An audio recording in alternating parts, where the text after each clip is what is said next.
the dog from biting the hose. Trying to keep the dog from biting the hose. Or the dog who loves playing in the water, who's down there mad at me because I won't turn the sprinkler on. And I won't turn the sprinkler on because the hose doesn't work anymore because it's got 2 holes in the hose. So is that the dog? That's the dog. And you can see she's staring at that hose. The only reason she's not screwing with it is because I keep telling her not to. Well. Yeah. All She's right. a good girl. But. So if you had to do a talk today, what would it be about? Other than hoses. And obviously.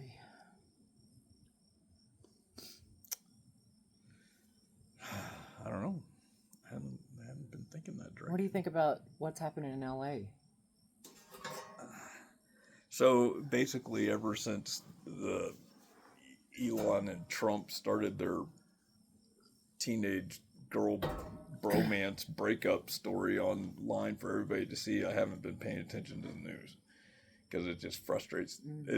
I just can't believe that this is how our country is being ruled. Like this is as good as it gets. And it's like you look at the senators and the Congress people, and none of them are any better than. It's like a whole bunch of jokers. So, what do you know about what's going on in LA? Yesterday, apparently, there was a peaceful protest in which the military, the National Guard was called out. Yeah. Even the police department said it was a peaceful protest and unnecessary. Yeah. So there's a huge, basically one thing. Okay. Also, it's the first time that the National Guard has been called out by the president without a request from the governor of the state for 60 years. And the last time was Lyndon Johnson, who called the National Guard out to protect the civil rights marchers against the other members of the population who were opposed to the Civil Rights March. So in that case, 60 years ago, the president called out to a state where the governor wasn't necessarily aligned with civil rights. I don't know the history exactly, but he did it purposely to protect people from other people. And what's happening now is, as far as I can tell, he's calling out the National Guard to protect federal building assets. That is a completely different scenario, and it's an overstep of federal power. He shouldn't. It's another example. Recently, Trump put out this sanctuary city list and all this crap, and Telluride is one of them. Hit Colorado. So something like 60% of the counties in Colorado are on the list. Mm-hmm. So most of Colorado is on that list of being a sanctuary state. So where does that place us? Well, so the way I'm reading that is it's related to that thing that they had sent to the sheriffs, where they were basically saying that the federal government is going to co-opt the sheriff's office to enact federal laws.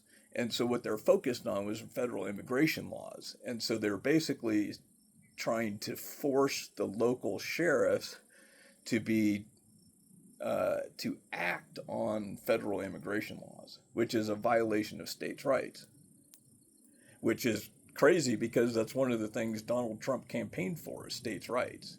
But he's violating Colorado states' rights by trying to force the local police to act at a federal level, and he's violating California state rights by bringing in the National Guard without the approval of the governor. Doesn't that also violate the Constitution? Isn't the National Guard responsible to the United States of America, not the president? They're responsible to the Constitution? Sure, yeah. That's what scares me about all this. I mean, it doesn't scare me.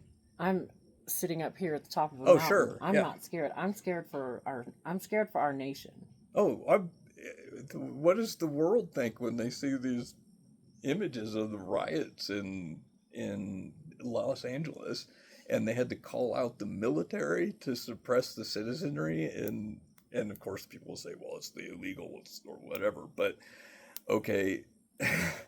It's still a domestic, civil issue. It's not a national disaster. It's not armed conflict. It's not something that we need to have the military engaged in.